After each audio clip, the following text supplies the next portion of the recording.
ठीक है, चलिए एनोमलस।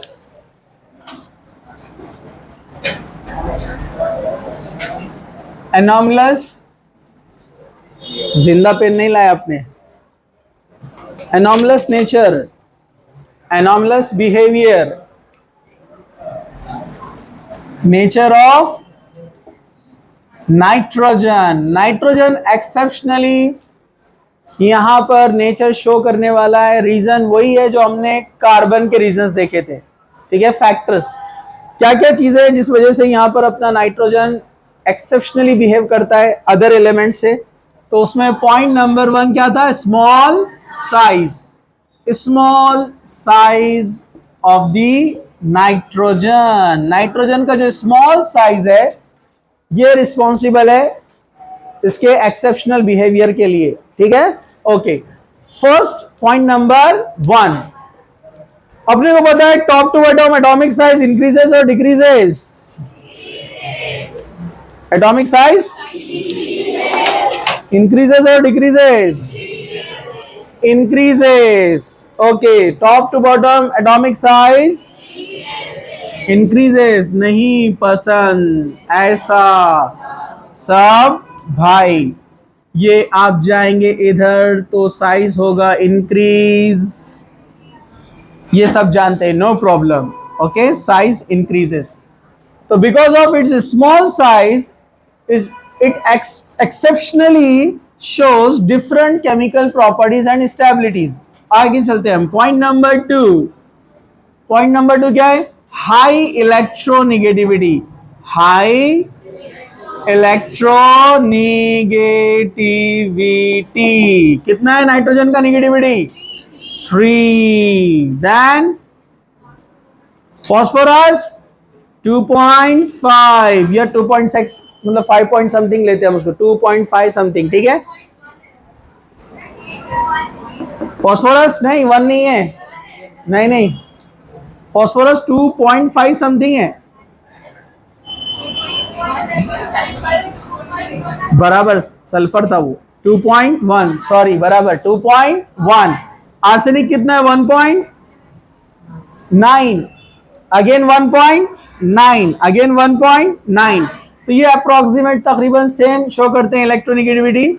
सल्फर का था अपना 2.6, 2.6 सल्फर है, ओके। ये 2.1। अब यहां पर आप देख रहे हैं तो सिंपल सा आपको पता है कि top to bottom electronegativity decreases. Okay, चलो आगे बढ़ते हैं हम। तो आपस में उनका सबसे ज्यादा निगेटिविटी किसका है? Nitrogen. Point number 3, high ionization enthalpy. High ionization enthalpy, amount of energy ज्यादा लगेगा इलेक्ट्रॉन को निकालने के लिए, आउटर इलेक्ट्रॉन को। Highly attracted by the nucleus, ज्यादा अट्रैक्टेड है, उसको निकालना डिफिकल्ट है, एनर्जी लगेगा ज्यादा। Okay, high ionization enthalpy. Top to bottom ionization enthalpy decreases, क्योंकि जितना बड़ा एटम है इलेक्ट्रॉन निकालना उतना आसान। समझा? Point number 4, availability, sorry, absence of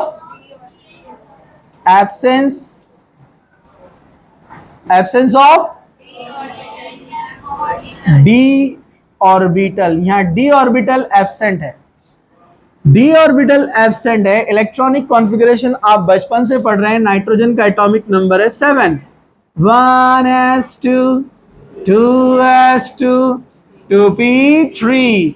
1s में 2 इलेक्ट्रॉन हैं और 2s में 2 इलेक्ट्रॉन हैं और 2p में 3 इलेक्ट्रॉन है, जिसको हम लिखते हैं ऐसे, नाइट्रोजन। ये लोन पेयर कहां से आया है? दिस वन, जिसको हम हाइब्रिडाइजेशन में कैसे लिखते हैं कि एक आया s से लोन पेयर और p से आए अनपेड 3। ये s वाला, ये p क्या हो जाएगा? sp3। तो ये जो लोन पेयर दिख रहा है आपको, इसको हम यहां पर शो करते हैं लोन पेयर। पता है ना आपको?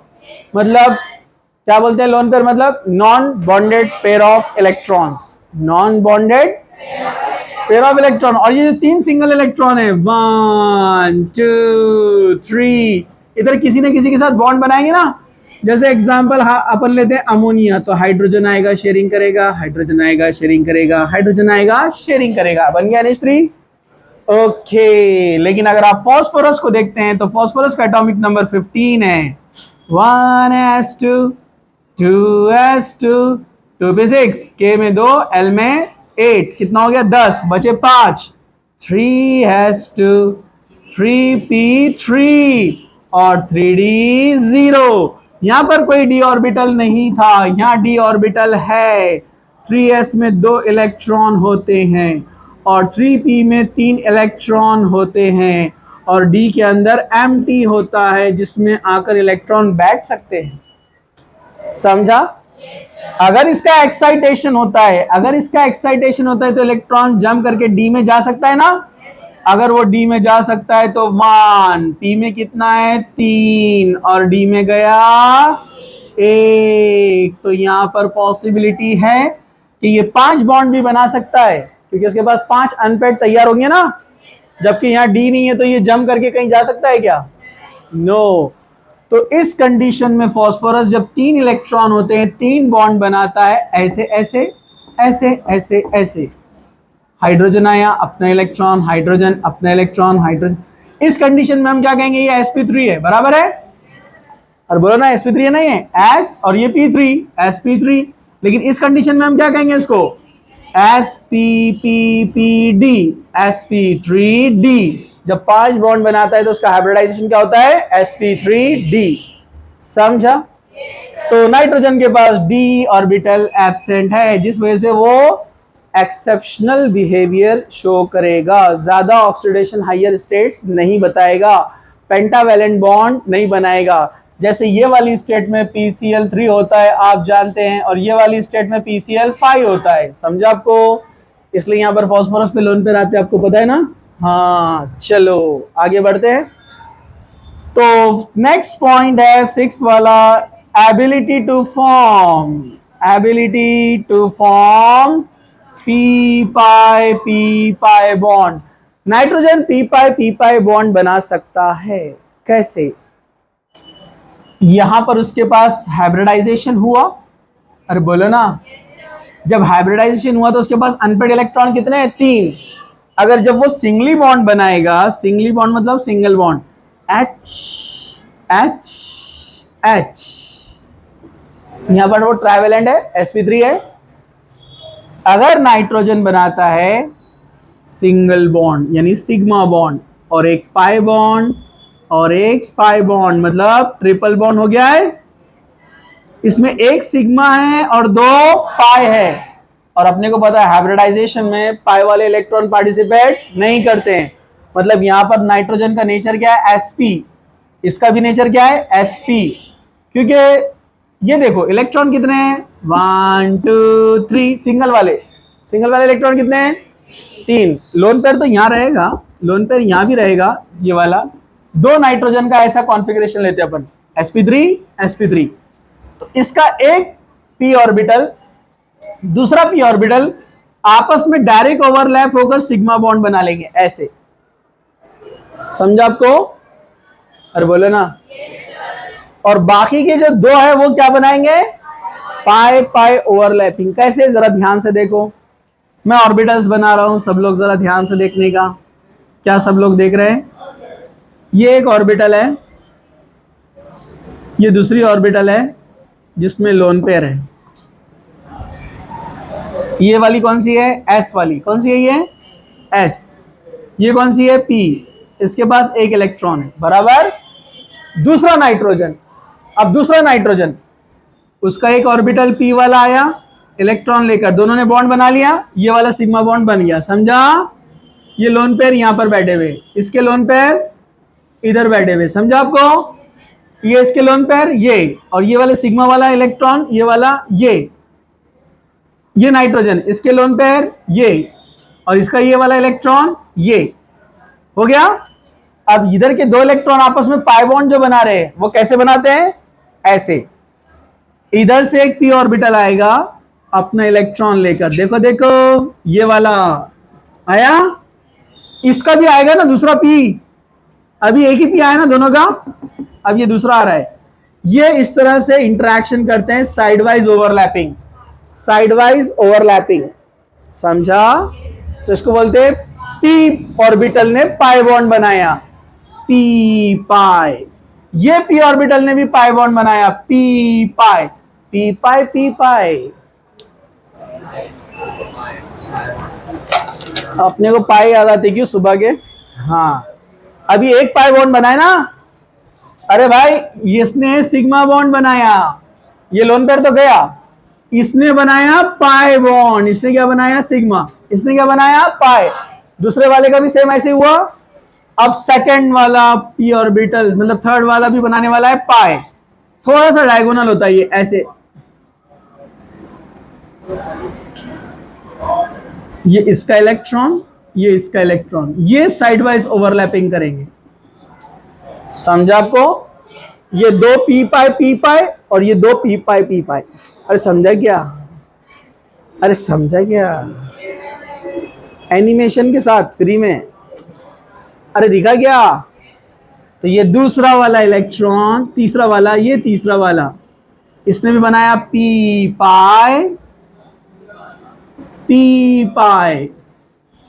आगे वाले जो एलिमेंट्स है, phosphorus, arsenic, antimony, 7 number, phosphorus to bismuth, they forms p pi and d pi as well as d pi।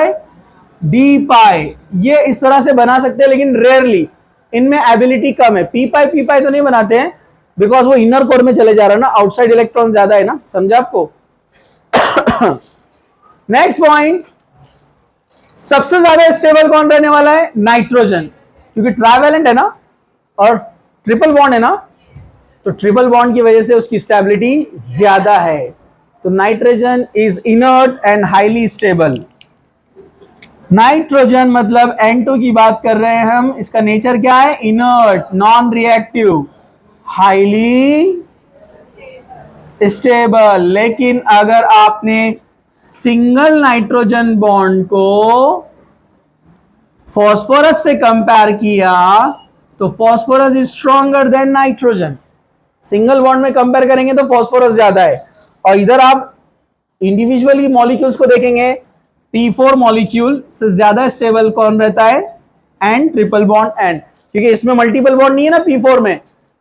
Phosphorus पता है आपको वैसा आगे आएगा structure, phosphorus phosphorus phosphorus phosphorus, P4 ऐसे बनता है, और भी आएंगे स्ट्रक्चर, हम देखेंगे आगे, ठीक है? ओके, तो यहां पर इसकी स्टेबिलिटी ज्यादा है क्योंकि बीच में ट्रिपल बॉन्ड है ना, इस वजह से। लेकिन सिंगल बॉन्ड कंपेयर करेंगे आप तो phosphorus is more stable, strong bond. इसलिए पता चला कि नाइट्रोजन का सिंगल बॉन्ड ज्यादा स्ट्रॉन्ग नहीं होता है, इसलिए इसमें कैटिनेशन प्रॉपर्टी नहीं है, जैसे कार्बन में ना सी सी सी सी सी सी सी सी, अरे समझा क्या? वैसे यहां पर पॉसिबिलिटी नहीं है। व्हाई?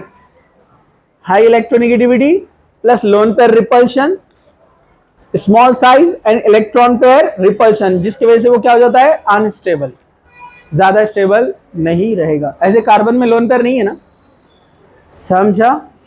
और कार्बन के कंपैरिजन में नाइट्रोजन और थोड़ा छोटा है, लेफ्ट टू राइट साइज कम होता है ना, साइज कम है, इलेक्ट्रॉन क्लाउड है, रिपल्शन ज्यादा, बॉन्ड स्टेबल नहीं होगा, सिंगल बॉन्ड वीक होता है, समझा? चलो